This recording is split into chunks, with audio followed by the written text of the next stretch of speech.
Right, good morning. So that's me. And let me jump in right away.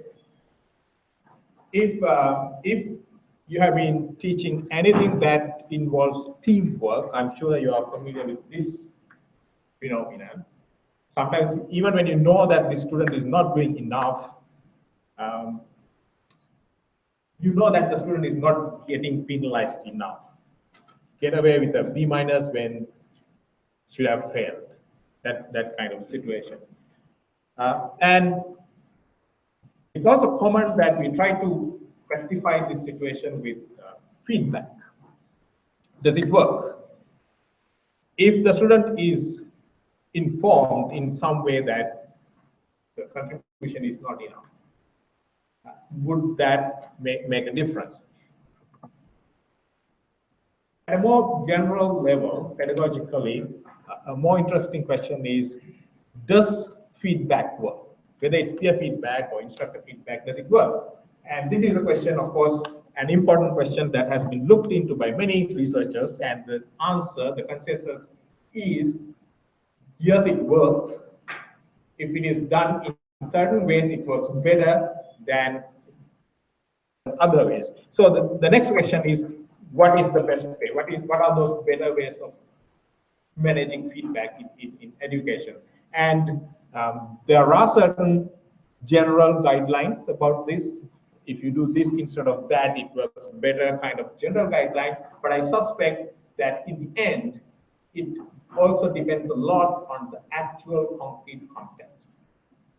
The general guidelines might help somewhat, but to get the real maximum benefit, we need to tweak it to fit the real context in which it happens. And this is not a trivial question, trivial thing to figure out, because even at the very operational levels, there are differences. There are many things that you could do differently. For example, if you take this kind of question, it's pretty common when you're trying to figure out how much each team member did in a project, for example. You ask them to divide 100 points or a fixed number of points among members. And then you average it out and try to figure out how much each person did. So this is a pretty common technique. But what if, instead of fixing the total, we remove that restriction and we say that divide any number of points among the team members? Would this make a difference? Would this apparent shift from zero sum to flexible, being able to say that I did 100 instead of I did 90, but acknowledge that the other team members did more, would this make a difference? I don't know. It might. It might make a significant difference, or it might not make a difference at all, or it might depend on the culture where this happens. It might be different in one part of the world as opposed to another place. So, and there are different types of questions you can ask to get the same kind of information. It could be ranking, it could be a scale and ranking. Essay questions, rubrics are popular too. So different types of questions that you can ask to get this information. Also, going beyond just teamwork and trying to figure out how much each person did, there are many other different feedback paths we can set up to help our teaching among teams, from tutors to students, and so on. And also this feedback, how do you, it should not be one way. You just collect and do something with it. It's always good when it goes back, then you have to think about who can see this. Is it okay if the whole class can see this anonymously? That kind of things can be changed as well.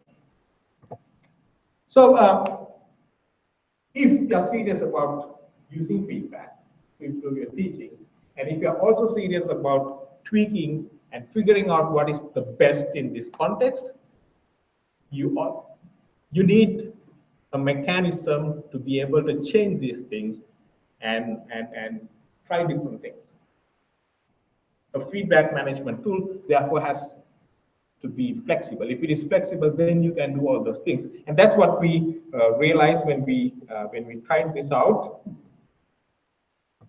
And eventually, we ended up building such a tool because the ones available at the time did not give us that flexibility. You know that most learning management systems have some sort of peer feedback or other feedback management features, but usually they are not that flexible because that's just one feature of the whole system, whereas we wanted something that's really flexible and we can do all sorts of things with it. So we ended up building this online system, which is meant to be more flexible and can use side by side with the main learning management system.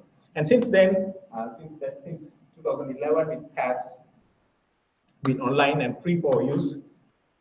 And we've got a large number of users by now, coming from over 600 universities. So next, I'll give you a very brief introduction of how it works. Once you get an account as an instructor, and you can go in and set up courses. So you can have multiple courses, and within a course you can have sessions, feedback sessions. It's like a survey which has a starting and ending time, so the feedback happens within a period. And as you can notice, we have built-in things like a hidden grace period. You know, if you have ever given an online submission deadline, you know that there are students who will come back later and say, you know, I was trying to submit on the deadline and then suddenly internet broke. And it happens a lot. And sometimes it's true because everybody is trying to do the same thing around the same time and the server just slows down. It happens. So putting in things like hidden deadlines,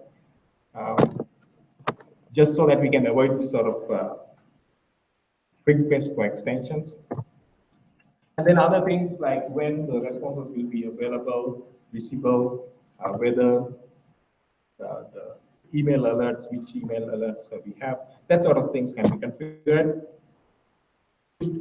Different question types, essay, multiple choice, and so on. Now here's the big thing about this system. For every question, you can say what is the feedback path. Who will be using this question to give feedback about who?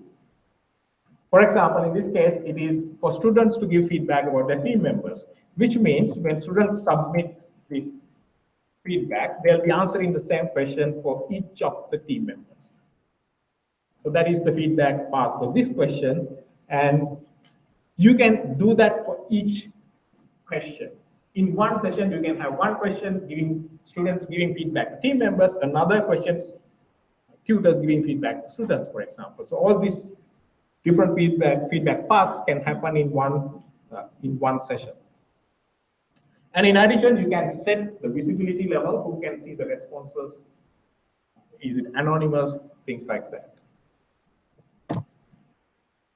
When the session opens, students get an email with a link which they click to go and submit responses, and the instructors can see the results. I'm not going to say dashboard, it's a result view. For example, one of the question types that we have, we specifically designed for this purpose is called contribution question, where students get to rate the contribution from each team member. So they can say things like, I did an equal share, but my team members did more. Instead of saying I did less than an equal share, they can do that, and it doesn't require you to add, it doesn't have to add up. And so it can be, sometimes students even say, I did my equal share plus 100% more, so did all the others. You know, it's still possible. But internally, of course, we normalize it. So it means the same thing at the end. And the result for that kind of question is something like this. And as you can see here, this team 1 everybody is saying that everybody else is doing an equal share, meaning, and everybody else agrees. So you can see what each one is claiming they did and what is the team perception of the actual contribution. And in this case, it matches. They're saying they did an equal share, and team members are saying yes, that's the case. This team, the contribution is not equal. 3 members seem to be doing more than the first member, but the good news is that student himself is saying that, yeah, I'm doing less. So there is consensus that the student is doing less, which is fine, I think. Equal contribution should not be a requirement. As long as students are willing to accept less credit, they should be allowed to do less work. Anyway, that's the case here, so it's also not too bad. Sometimes there is no consensus, there's contention, and you'll have to look into that to find what actually happened. But what's good about this is now you can focus on where the problem areas are, where the problem teams are, and not bother about all the other teams. So likewise, you can see these results in various formats. And if you desire, you can publish it back to students. For example, for the same question type, students get to see something like this, where they can compare their own view with the team view. I thought I'm doing more, about 5% more than my fair share, and the team thinks I'm doing even more, 7%. So my view of the work distribution matches with the team view. If it doesn't match, then something has to be done. And if you do this frequent enough, about several times throughout the semester, and that's what I do, students get a chance to realize their perception of the work distribution may be different from the team's expectation, and then it's up to them to do something about it. And because of this flexibility of the system, and it is meant to be very flexible, it can be used in many different ways, not just in team projects. For example, I even use it for this.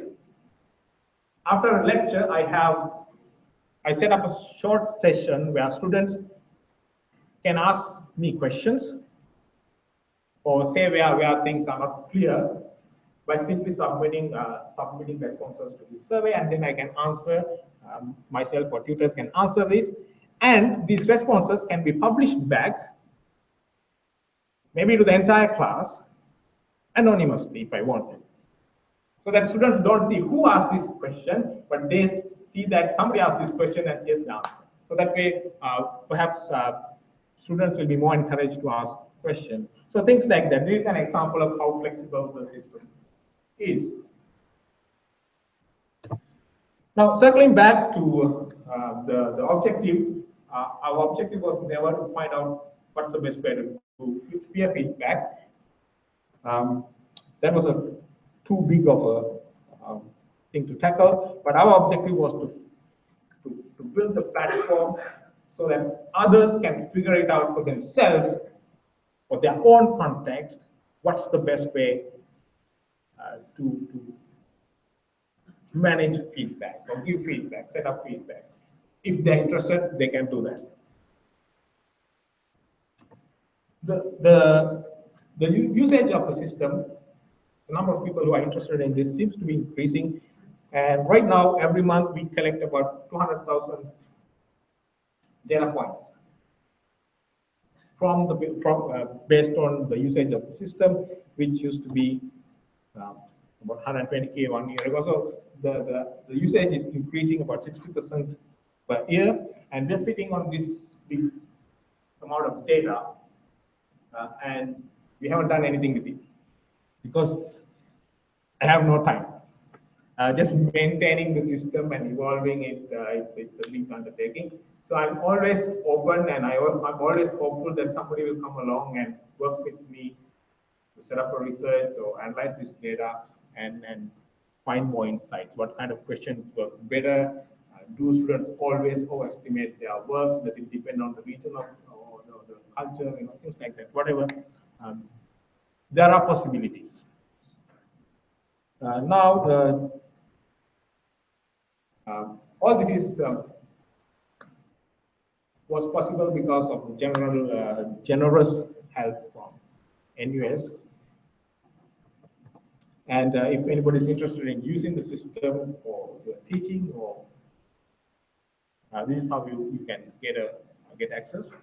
And if you're interested in working with us to analyze this data or do some research, again, you can contact us this way. And that's where I'll end. Thank you very much.